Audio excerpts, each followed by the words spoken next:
Hey guys, so this class is completely optional. I'm just gonna go through this, set up my environment. This machine is brand new, so I will be installing everything here, and if you wanna follow along and see how I have everything set up and the tools that I use, let's do this. So first thing, I'm here in Node.js and I'm gonna download it, the stable version.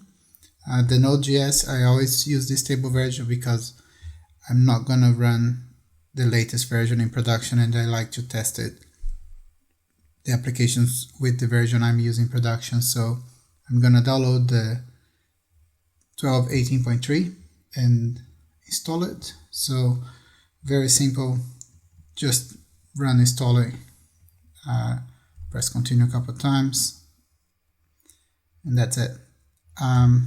If you're on Windows, it's pretty much the same thing, no much difference there. You can just download it, go to the installation normally, and let's close it. That's done.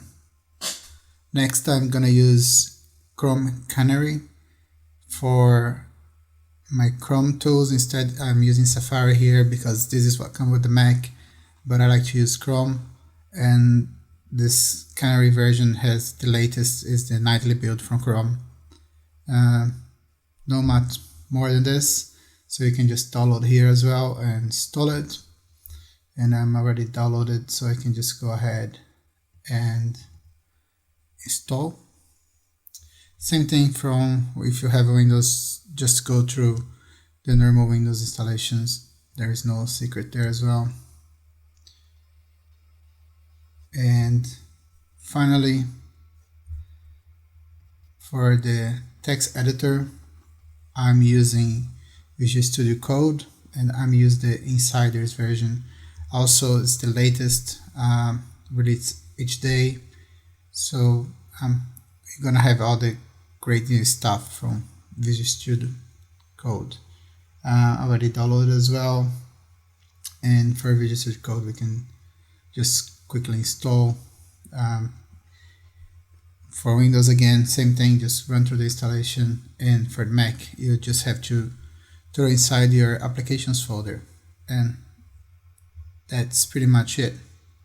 Finally, we're gonna install Yarn.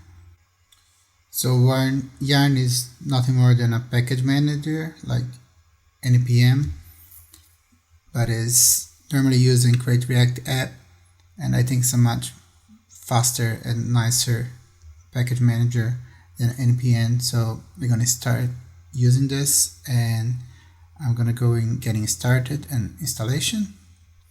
And here, because we already have npm, we can just run install g yarn, and that's gonna install Yarn globally for us. So if I bring up my terminal, and here you can bring your terminal or your PowerShell or your command prompt to Windows. And because I will need administrative privilege, I'm gonna run sudo and then npm install sg yarn, and I'm gonna enter my password, and that's it. Now we have Yarn installed, and we can check the version here. And if you have Windows, you can follow pretty much the same steps. You can start using npm, and I guess you have another options for Windows as well. But now we have everything we need to start developing our application. So see you on the next class.